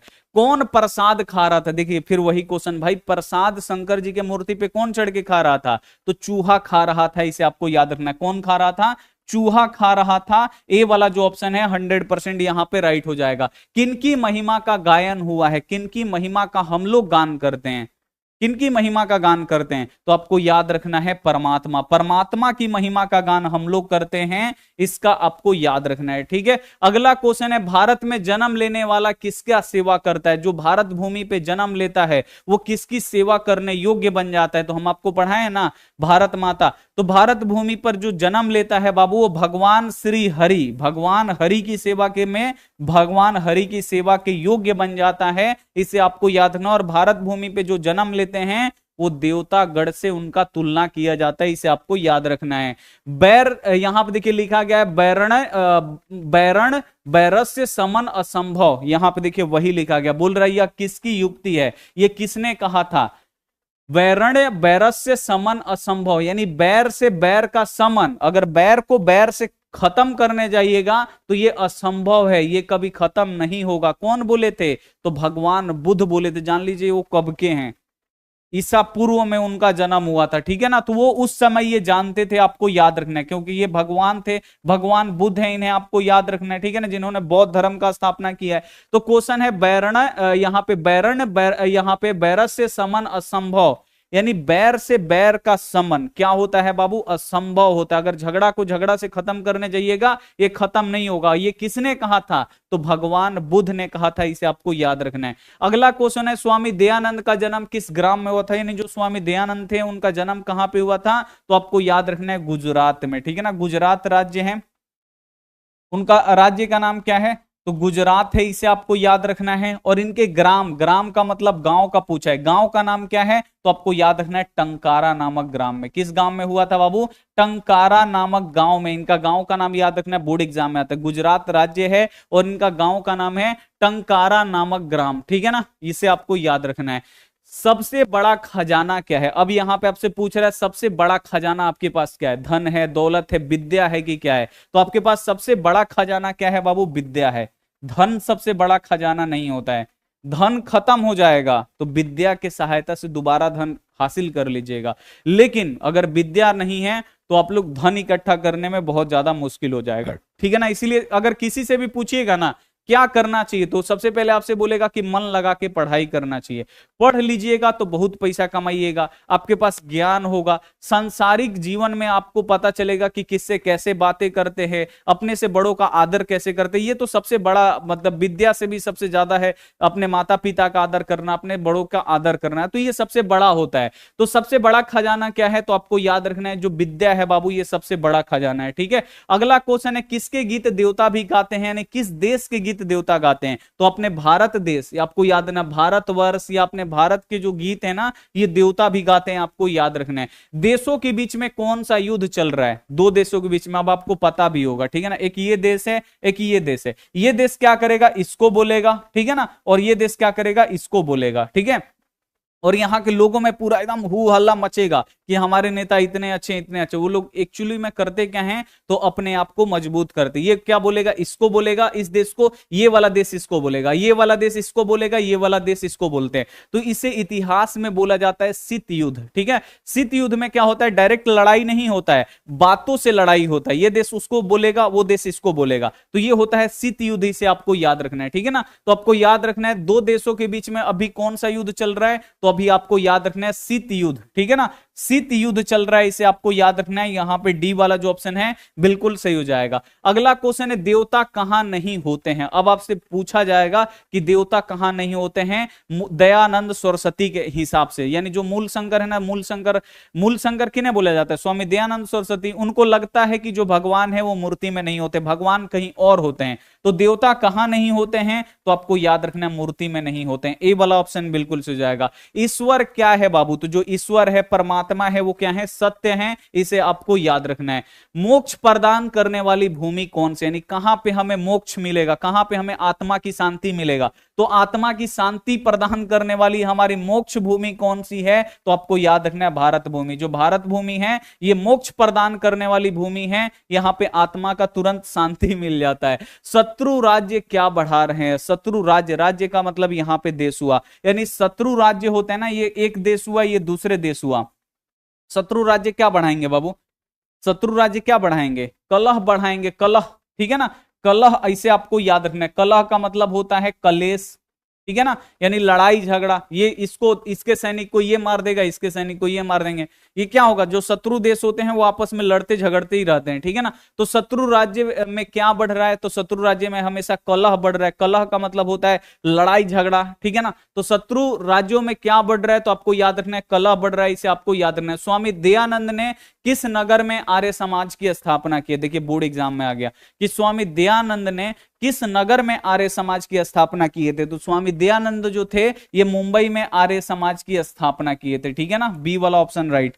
अगला क्वेश्चन है सत्य मार्ग से विद्वान कहां जाते हैं? सत्य मार्ग पकड़ के विद्वान बाबू कहां चले जाते हैं? तो देवलोक में चले जाते हैं। देवलोक क्या है? तो जहां पे देवता रहते हैं वहां पे चले जाते हैं विद्वान लोग, ठीक है। पुराण के रचनाकार कौन है? अब पुराण कौन लिखा, ठीक है ना। तो यहां पे पुराण कौन लिखे? तो आपको याद रखना है वेद व्यास, ठीक है ना। महाभारत भी क्या है बाबू? तो महाभारत भी पुराण ही है, ठीक है। तो महाभारत कौन लिखे थे? वेद व्यास लिखे थे, और महाभारत भी क्या है? पुराण है। तो पुराण के रचनाकार कौन है? वेद व्यास है। इन्हें आपको याद रखना इंपॉर्टेंट है। दुख का विषय क्या है? आजकल दुख का विषय क्या है? तो दुख का विषय यही है। कहीं भी आप लोग न्यूज चैनल खोलिएगा, खाली मार काट, ये इसको मार दिया, वो इसको मार दिया, ये इसका बलात्कार कर दिया, ये कर दिया, ये वो कर दिया, ये इसका घर लूट लिया, इसका घर तोड़ दिया गया, तो यही सब आपको अभी दिखाई देगा।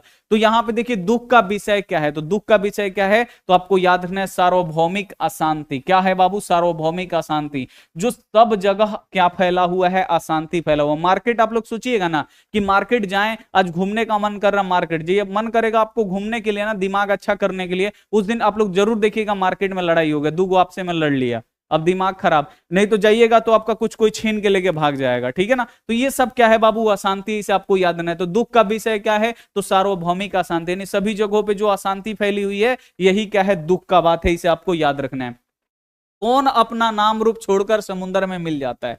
तो कौन अपना नाम रूप छोड़कर समुद्र में मिलता है? तो आपको याद रखना है नदियां। जो नदियां हैं ये अपना नाम रूप छोड़ के समुद्र में मिल जाती है। हम सबों का कर्तव्य क्या है, हम सबों में बाबू क्या कर्तव्य होना चाहिए, तो हम लोगों में कर्तव्य होना चाहिए देशभक्ति का, इसे आपको याद रखना है, अपने देश के लिए मर मिट जाने का, इसे आपको याद रखना है। ठीक है, तो हम सबों में क्या कर्तव्य होना चाहिए, तो देशभक्ति का कर्तव्य होना चाहिए, इसे आपको याद रखना है। डीएवी विद्यालय समूह का स्थापना किसने किया, बोर्ड एग्जाम में आता है। जो डीएवी है ना, ये स्वामी दयानंद सरस्वती के नाम पे ही है बाबू स्कूल, जितना भी डीएवी स्कूल होता है, आप लोग नाम भी सुने होंगे डीएवी स्कूल। तो डीएवी जितना भी स्कूल है, इसका स्थापना किसने किया था, तो स्वामी दयानंद के अनुयायी, जो स्वामी दयानंद थे ना, इनके अनुयायी भी थे, ठीक है ना, इनके सेवक भी थे। वही सेवक क्या किए कि स्वामी दयानंद के नाम पर ही क्या रख दिए, स्कूलों का नाम रख दिए। तो आपके जिला में आप लोग जरूर नाम सुने होंगे डीएवी स्कूल का। ठीक है, कौन बच्चा गुस्सा कर रहा है, सर आज मैं आपसे बहुत खुश हूं क्योंकि आज हिंदी के टीचर ने चैलेंज दिया था और टेस्ट में पास हो गया,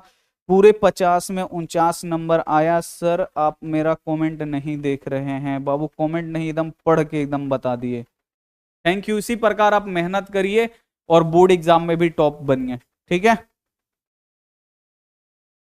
चलिए नेक्स्ट जो क्वेश्चन है आप लोग देखिए, आज विध्वंसक के लिए किसका निर्माण हो रहा है, विध्वंसक के लिए देख रहे हैं, हिरोशिमा कविता आप लोग हिंदी में का पढ़े हैं ना, हिरोशिमा पे क्या होता है, अणु बम लिया के गिरा दिया जाता है, 1 लाख में 4 लाख लोग और अगले और कुछ दिन मिला के 7 लाख लोग मर जाते हैं। ठीक है ना, तो आज विध्वंसक के लिए यानी धरती को उड़ाने के लिए, देश को उड़ाने के लिए, विध्वंस मचाने के लिए किसका निर्माण हो रहा है, तो आपको याद रखना है अस्त्रों का। अस्त्रों का मतलब हथियारों का, बंदूक का, बम गोला का, अणु बम का, परमाणु बम का निर्माण हो रहा है। तो आज विध्वंसक के लिए किसका निर्माण हो रहा है, अस्त्र का निर्माण हो रहा है। अगर मान लीजिए लोग इतने अच्छे रहते तो क्या राइफल क्यों बनता है, पिस्टल क्यों बन रहा है, जो पुलिस के पास रहता है, AK-47 बनाने की क्या जरूरत है, AK-47 से क्या होगा, लोगों को ना मारा जाएगा, यानी लोगों में वो आदत है। ठीक है ना, इसीलिए अपने देश की रक्षा के लिए उसको बनाया जाता है। ठीक है, ये आपको ध्यान में रखना है। तो आज विध्वंसक के लिए किसका निर्माण हो रहा है, लेकिन लोग भी क्या कर रहे हैं, इसका मिस यूज कर रहे हैं। ठीक है, तो आज विध्वंसक के लिए किसका निर्माण हो रहा है, अस्त्र। अस्त्र बोलते हैं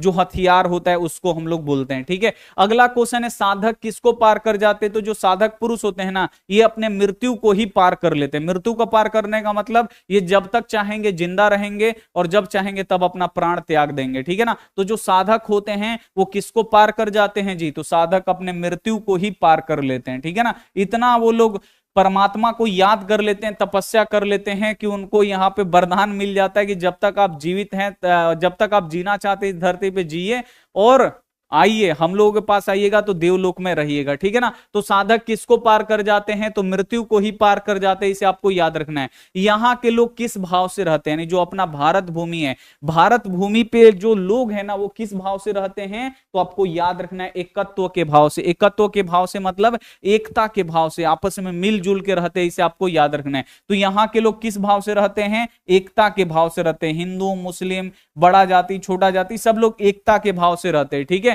दूसरों का दुख, दूसरे को दुख से किसका नाश होता है, दूसरे को अगर हम दुख देंगे तो किसका नाश होगा, अगर हम दूसरे को दुख पहुंचा रहे हैं तो किसका नाश होगा, आने वाले समय में उल्टा हमारे ऊपर आता है। तो ये बाबू एक बात अगर आप लोग ध्यान में रखिएगा ना तो कभी भी आप लोग गलती नहीं करिएगा। देखिए बिल्कुल ध्यान से, ये जो प्रकृति है ना इसका नियम है। अगर अब भी आप लोग मजबूत हैं और मतलब क्या मतलब आप लोग तो ऐसे नहीं कर सकते, आप लोग पढ़े लिखे विद्यार्थी, देखिए जो मजबूत आदमी होता है ना वो अपने कमजोर आदमी पे क्या करता है, दुख देता है, और ये जितना दुख देगा ना उससे उल्टा क्या होगा, इस पे एक दिन ऐसा आएगा जीवन में कि उल्टा इस पे आ जाएगा। ठीक है ना, तो जितना जो लोग दूसरों को दुख देते हैं उतना दुख वापस आता है, ये बात आपको ध्यान में रखना। अगर ये बात अगर आप लोग याद रखिएगा तो जीवन में कभी भी गलती नहीं होगा। तो दूसरों को दुख देने से किसका नाश होता है, किसका नाश का मतलब विनाश, आपको याद रखना, किसका नाश होता है तो अपना। ठीक है ना, अगर हम दूसरों को दुख देंगे तो खुद अपना ही विनाश का कारण बना रहे हैं, पाप का घड़ा बढ़ रहा है, जिस दिन भर गया उस दिन फटेगा ही फटेगा। अगला क्वेश्चन है वेदों के प्रति यहां पे धर्मानुयायियों का ध्यान किसने आकर्षित किया, तो वेदों के प्रति धर्म अनुयायियों का ध्यान किसने आकर्षित किया, तो आपको याद रखना है स्वामी दयानंद ने। इन्होंने नारा दिया वेदों की तरफ लौटो, क्या नाम दिया था बाबू, वेदों की तरफ लौटो। ठीक है ना, यानी वेदों को पढ़ाई करो, जो इसमें नॉलेज है उसका उसके हिसाब से चलो। अपना नहीं होता है कि वेद नहीं पढ़े और अपने से कुछ कुछ नियम बना दिए, तो ये क्या है, गलत है। जो वेद में लिखा है, जो ग्रंथ में लिखा है उसके हिसाब से होना चाहिए ना, तो वही ये बोलते हैं कि वेदों की ओर लौटो। ये भी क्वेश्चन आता है, वेदों की ओर लौटो का नारा किसने दिया था? स्वामी दयानंद ने, ठीक है ना। तो वेदों के प्रति धर्म अनुयायियों का ध्यान किसने एकत्रित किया था, खींचा था? तो स्वामी दयानंद ने। अगला क्वेश्चन है, सत्य धर्म प्राप्ति के लिए किसको हटा देना चाहिए? तो सत्य धर्म की प्राप्ति करना है तो सोने का पात्र, सोने के पात्र को इंग्लिश में क्या बोलते हैं? हिरमणेय। अब आप लोग हीरा का पात्र मत समझ जाइएगा, यहाँ पे हिरमणेय कहने का मतलब है जो सोने के पात्र से हमारा जो मुंह ढका हुआ है, सत्य का मुंह ढका हुआ है, उसको हटा देना चाहिए, ठीक है ना। तो सत्य धर्म प्राप्ति के लिए किसको हटा देना चाहिए? तो जो हिरमणेय पात्र है इसको हटा देना चाहिए, जो सोने के मुंह से सत्य का मुंह ढक गया है उसको हटा देना चाहिए, ठीक है। अगला क्वेश्चन है, कौन सी भूमि पवित्र और ममतामयी? एकदम VVI क्वेश्चन सबसे अच्छा लगता है। कौन सी भूमि है जो पवित्र है, एकदम शुद्ध है और प्लस ममतामयी है, यानी अपने बच्चों के लिए उसमें ममता है? तो कौन है? अपनी भारत भूमि। इसे आपको याद रखना है, जो भारत भूमि है ये क्या है बाबू? पवित्र है और ममतामयी है, इसे आपको याद रखना है। संकट के समय एक देश दूसरे देश का क्या करते हैं? तो संकट के समय एक देश दूसरे देश के, जैसे भूकंप आ गया एक देश में, बहुत ज्यादा तबाही हो गया, तो दवाई दूसरे देश से भेजा जाता है, भोजन भी भेजा जाता है, पैसों का मदद किया जाता है। तो संकट के समय क्या होता है ना, एक देश दूसरे देश का मदद भी करता है, इसे आपको याद रखना है। तो संकट के समय एक देश दूसरे देश के क्या करते हैं? सहायता करते हैं, इसे आपको याद रखना है। सी वाला ऑप्शन बिल्कुल से जाएगा। वेदों की ओर लौटो का नारा किसने दिया? आ गया ना क्वेश्चन। वेदों के तरफ धर्म अनुयायियों का ध्यान किसने आकर्षित किया था? स्वामी दयानंद ने। क्या कहकर किया था? वेदों की ओर लौटो, वेदों को पढ़ो और उसमें जो लिखा है उसी के हिसाब से जो पूजा पाठ है या जो भी करना है वो लोग करो, ठीक है ना। अपना से नया नियम मत बनाओ।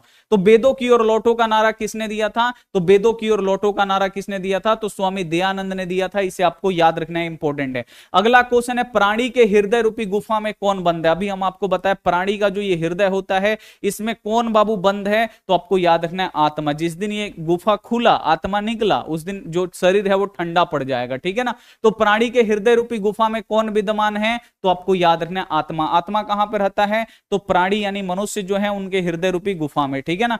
नेक्स्ट जो क्वेश्चन है, पुराण कितने हैं बाबू? पुराण कितने हैं? तो पुराण 18 गो है, इसे आपको यहां पे याद रखना है, ठीक है। भारत भूमि कैसी है? तो जो भारत भूमि है विशाल है, बहुत बड़ी है, निर्मल है, ठीक है ना, ममतामयी भी है, वत्सला भी है। तो ये आपको याद रखना है, ABCD तीनों, ठीक है ना। तो भारत भूमि कैसी है? विशाल है, बहुत बड़ी है, निर्मल है, वत्सला है, ममतामयी है, इसे आपको याद रखना है। स्त्रियों में अशिक्षा किस समाज में थी? देख रहे हैं, स्त्रियों को पढ़ने नहीं दिया जाता था। अब से ना बाबू पढ़ने का आप लोगों को मौका मिल रहा है स्त्रियों को, नहीं तो लड़कियों को बोला जाता पढ़ लिख के ते का करबे, चूल्हा झोंकेगे पड़ी, ठीक है ना। पहले यही होता था। मतलब आज एक दो साल से मतलब इतना लड़की जो है वो पढ़ रही है मन लगा के, ठीक है ना। इससे पहले लड़कियों को मतलब उतना पढ़ने नहीं दिया जाता था। तो स्त्रियों में अशिक्षा किस समाज में थी? पहले तो लोग घर से बाहर नहीं निकलने देते थे, ठीक है ना। तो किस समाज में था? तो आपको याद रखना है भारतीय समाज में। और किस समय? तो मध्यकाल में। उस समय आए स्वामी दयानंद, उन्होंने लोगों को शिक्षा दिया, उसको बताया, तब लोगों ने क्या किया, उनको लोग का धीरे धीरे मन बदला। विश्व को नष्ट करने के लिए किसका निर्माण हो रहा है? तो विश्व को खत्म करने के लिए बाबू किसका निर्माण हो रहा है? तो अस्त्र। अस्त्र का मतलब होता है हथियार। हथियार का अणु बम, बंदूक, पिस्टल, तोप, ये क्या हो रहा है? निर्माण हो रहा है विश्व को खत्म करने के लिए। किसकी जय होती है, किसकी जीत होती है? तो सत्य की जीत होती है, इसे आपको याद रखना है। भारत की महिमा कहां गाई जाती है? तो भारत की महिमा सर्वत्र। सर्वत्र का मतलब होता है सभी जगह गाई जाती है। अगला क्वेश्चन है, एक देश दूसरे देश की उन्नति को देखकर क्या करता है? एक देश आगे बढ़ता है तो दूसरा देश क्या करता है? जलता है, यानी आगे बढ़ना को बोला जाता है उत्कर्ष। एक देश अगर उत्कर्ष करेगा तो दूसरा देश क्या होगा? जलेगा। यानी एक देश दूसरे देश की उन्नति, उत्कर्ष का मतलब होता है उन्नति, उन्नति को देखकर क्या करता है? तो उन्नति को देखकर क्या करता है? जलता है, ईर्ष्या लाता है, इसे आपको याद रखना है। उसमें ईर्ष्या उत्पन्न होने लगता है, दुश्मनी। बाल विवाह के विरुद्ध किसने महान प्रयास किया? हम आपको बोले ना, बाल विवाह, 4-5 साल की उम्र में लड़का लड़की का शादी हो जाता था। तो बाल विवाह बाबू किसने बंद करवाया बहुत हद तक? तो आपको याद रखना है स्वामी दयानंद, ठीक है ना। अब ये नहीं कि ये एक बार में पूरा बाल विवाह बंद करवा दिए, बहुत ऐसे लोग हुए हैं, लेकिन इन्होंने भी बाल विवाह पर काम किया है, लोगों को रोका है बाल विवाह करने से, ठीक है ना। तो बाल विवाह के विरुद्ध किसने महान प्रयास किया? तो स्वामी दयानंद ने। अगला क्वेश्चन है, ईर्ष्या से किसका जन्म होता है? ईर्ष्या नहीं, अगर हम दुश्मनी करेंगे ना तो किसका जन्म होगा? तो आपको याद रखना है असहिष्णुता। जैसे हम आप लोग एक कहानी बता रहे हैं, जैसे हम लोगों में क्या होता था ना, मान लीजिए एक हम है, ठीक है, ये हमारा दोस्त है, पहले हम बहुत अच्छे दोस्त थे, ठीक है ना, अब ये क्या हो गया, हम दोनों में फाइट हो गया, झगड़ा हो गया। अब हम ये वो बेंच पे बैठे रहेंगे ना, ये उधर दूसरा बेंच पे दूसरे लड़के से बात कर रहा होगा ना, तो ये लगेगा कि हमरे बात में वो बतिया रहा है, बाहर निकलेगा तो उसको मारेंगे, दोनों को मारेंगे। ऐसे होता है कि जब अगर झगड़ा कर लीजिएगा ना एगो दोस्त को, एगो बेंच पे बैठे रहिएगा, और वो दोस्त आपका जाके दूसरा दोस्त से बात करेगा ना, मतलब आपका ही दोस्त दूसरे बच्चों से बात करेगा, लगेगा कि वो हमरे बारे में बात कर रहा है। तो जितना भी हम लोग क्या करते हैं, जितना में ईर्ष्या करते हैं, तो इस ईर्ष्या जितना भी हम लोग सोचेंगे गलत सलत, उतने हमारे शरीर में क्या होगा, असहनशीलता, यानी सहने की जो क्षमता है ना वो कम होने लगता है। फट से क्या होगा, हाथ उठ जाएगा, हाथ उठेगा, मान लीजिए वो डंडा लिया मार दिया कहीं अलग जगह पे, तो फिर दिक्कत हो जाएगा। तो ईर्ष्या से किसका जन्म होता है, तो ईर्ष्या से असहनशीलता का जन्म होता है, यानी सहने की जो शक्ति है वो खत्म होता है। मंदाकिनी वर्णम पाठ के लेखक कौन है, तो मंदाकिनी वर्णम पाठ के लेखक हैं, आपको याद रखना है यहाँ पे कालिदास, ठीक है, ये आपको याद मंदाकिनी वर्णम पाठ के लेखक हैं, आपको याद रखना है कालिदास है ना जी, वाल्मीकि, कालिदास, कालिदास है, ठीक है ना। मंदाकिनी वर्णम पाठ के लेखक कौन है, तो आपको याद रखना है कालिदास है। भी वाला ऑप्शन यहां पे बिल्कुल से हो जाएगा, ठीक है।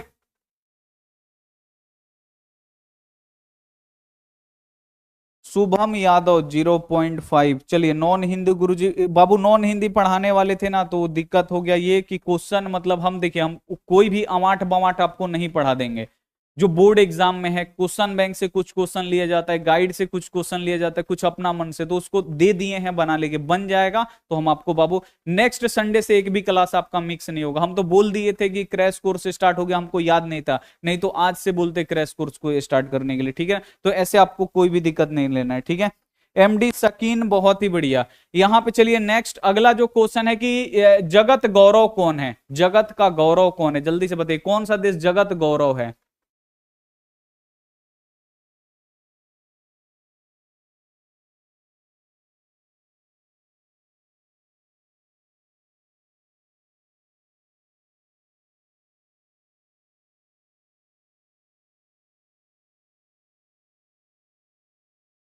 जगत गौरव कौन है बाबू, जगत गौरव आपका देश भारत है, ठीक है ना। ये सभी देश का, सभी जगत, जगत का मतलब होता है पूरा संसार, पूरा संसार का गौरव कौन है, तो अपना देश है भाई, भारत।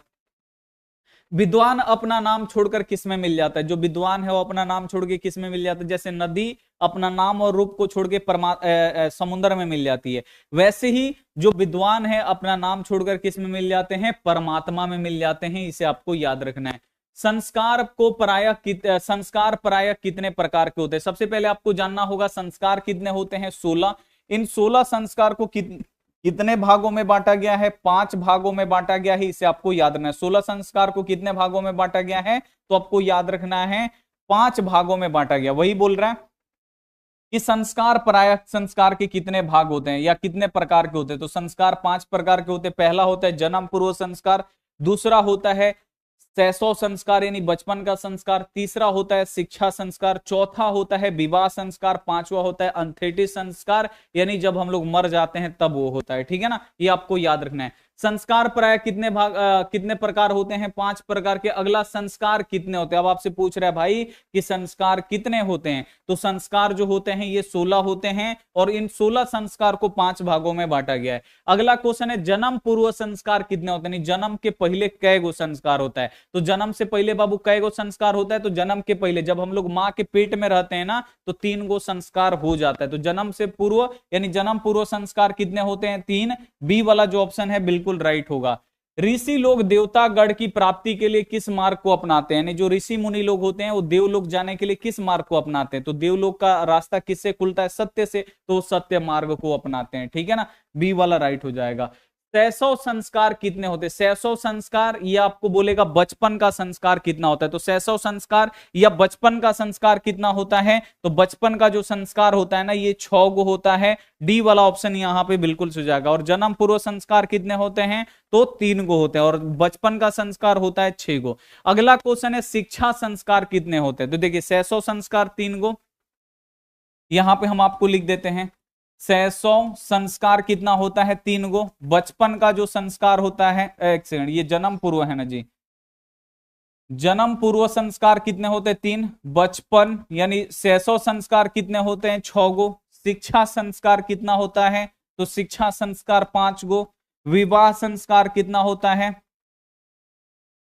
विवाह संस्कार जो होता है एगो होता है। और मरने के बाद क्या होता है? जब हम लोग मरते हैं तो मरने के बाद एगो अंत्येष्टि संस्कार होता है। सबको गिनिए, ये 16 गो होना चाहिए। गिन के आप लोग बताइए, 16 गो है ये? गिन के यही 16 संस्कार है जिसको 5 भागों में बांटा गया। जन्म पूर्व संस्कार, बचपन का संस्कार यानी शैशव संस्कार, तीसरा शिक्षा संस्कार, चौथा विवाह संस्कार और अंतिम होता है अंत्येष्टि संस्कार। देखिए 3 6 9 9 5 कितना हो जाएगा?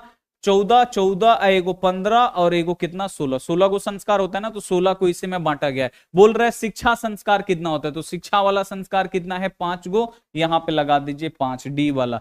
शैशव संस्कार कितना होता है? नहीं, बचपन का संस्कार कितना होता है? 6 गो होता है। इसे आपको याद रखना है। परमात्मा कहां रहते हैं? तो जो परमात्मा है, भगवान है, वो सर्वत्र यानी सभी जगहों पे रहते हैं। इसे आपको याद रखना है, ठीक है। अगला क्वेश्चन है, मंदाकिनी वर्णम पाठ में रामायण के किस कांड से लिया गया है? तो भगवान राम, सीता जी और उनके भाई लक्ष्मण कहां पे जाते हैं जब इनको वनवास होता है 14 वर्ष की उम्र में?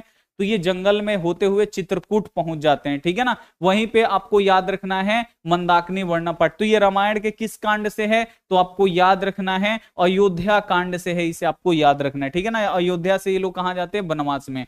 उदार चरित्र वाले संसार को क्या मानते हैं? यानी जिसका चरित्र उदार है, बहुत बड़ा है, संसार को क्या मानते हैं? अपना परिवार मानते हैं। आपको याद रखना है परिवार। 100 के 100 बाबू इंपॉर्टेंट क्वेश्चन है, वीवीआई क्वेश्चन है। इसे आपको याद रखना है और जल्दी से आप लोग कमेंट करके बताइए कि 100 में से कितना सही हुआ। और पेड क्लास आपका 8:30 बजे होगा। बहुत सारे बच्चे बोल रहे सर रात में नींद लग रहा है, फिर हमको 8:30 बजे मजबूरी में करना पड़ा, ठीक है। और इसमें होगा अपना यहाँ पे क्या, तो आज हिंदी व्याकरण में हम लोग पढ़ने वाले हैं प्रत्यय नहीं उपसर्ग। उपसर्ग आज हम लोग पढ़ेंगे, ठीक है। और बहुत ही अच्छा से एकदम चुटकियों में उपसर्ग आप लोग निकाल दीजिएगा, ठीक है ना। तो आज हम लोग पढ़ने वाले हैं उपसर्ग 8:30 बजे हिंदी व्याकरण का। तो जिनको भी पढ़ना, जो भी कोर्स लिए बाबू आप लोग पढ़ाई करो, पैसा दियो पढ़ाई करने के लिए। कैसे करना है? 8:30 बजे का ऐप खोलना है, लाइव में जाना है। जो 1 नंबर पे वीडियो होगा, 1 नंबर पे भी होगा यहाँ पे उपसर्ग, उस पर क्लिक करना है। थोड़ा सा लेट हो जाता है क्योंकि माइक वाइक सेट करने में, यहाँ पे खोसने में देखिए मशीन पीछे खोसना पड़ता है, ये इसका मशीन है। तो मशीन वशीन खोसने में चार्ज है कि खत्म हो गया जी? बैटरी लो बता रहा है। आवाज नहीं ना कट रहा है जी? आवाज नहीं ना कट रहा है? चलिए आवाज नहीं कट रहा, देख लिए। लेकिन बैटरी हम लिए हैं भाई, ये वो बैटरी है, उसको लगाएंगे फिर पढ़ेंगे, ठीक है। चलिए डाउन बता रहा है, लो बता रहा है, चलिए कोई दिक्कत नहीं है, इसको निकाल के फेंकेंगे, ठीक है। हाँ जी, पेड क्लास में मेरा नाम क्यों नहीं लेते हैं? अंशु कुमारी बिलैया जिला, ठीक है बाबू ले लेंगे। सर आप बहुत अच्छा पढ़ाते हैं सर, मजा आता है, पढ़ने में मन लगता है। सर पढ़ने में मन नहीं लगता था लेकिन जय आस क्लास की जय आसू सर, वाह भाई वाह, हमारा ही जयकार। 87 गलत है, क्या लिख रहे हैं भाई? 87, अरे यार कैसे गलत हो जाता है जी हमसे? आसानी, अच्छा अच्छा अच्छा अच्छा, वाल्मीकि, इसका वाल्मीकि, काली वाल्मीकि, हाँ। और रामायण तो वाल्मीकि जी ने लिखे हैं जी, तो कालिदास कहाँ से आ गए? मंदाकिनी वर्णम पाठ बाबू कहाँ से? अयोध्या कांड से है ना। रामायण कौन लिखे हैं? वाल्मीकि जी लिखे हैं ना, तो इसका होगा वाल्मीकि जी, ठीक है भाई। ये सब हो जाता है कभी कभी, ठीक है ना, कोई दिक्कत नहीं है। चलिए, मंदाकिनी वर्णम पाठ के रचनाकार कौन है? वाल्मीकि जी हैं, इन्हें आपको याद रखना है क्योंकि ये रामायण से ही लिया गया। रामायण कौन लिखे हैं? वाल्मीकि जी लिखे हैं, इसे आपको याद रखना है। महाभारत किसने लिखे हैं? तो महाभारत लिखे हैं बाबू वेद व्यास, ठीक है, ये आपको याद रखना है। चलिए सही कर दिए बाबू, कोई दिक्कत नहीं है। हम आपसे मिलते हैं 8:30 बजे पेड क्लास में, तो आप लोग पेड क्लास में जरूर जुड़िएगा। उपसर्ग पढ़ेंगे, 100% समझ में आएगा, ठीक है ना। जिनको व्याकरण नहीं समझ में आता आ जाओ, समझा देंगे, ठीक है। तो मिलते हैं अगली क्लास में, तब तक अपना ध्यान रखिए, मन लगा के पढ़ाई करिए। और इसका भी बैटरी लो हो गया है, ठीक है ना, कब आवाज कट जाए कोई भी ठीक नहीं है। तो मिलते हैं हम आपसे अगली क्लास में, तब तक अपना ध्यान रखिए, मन लगा के पढ़ाई करिए। Take care and bye.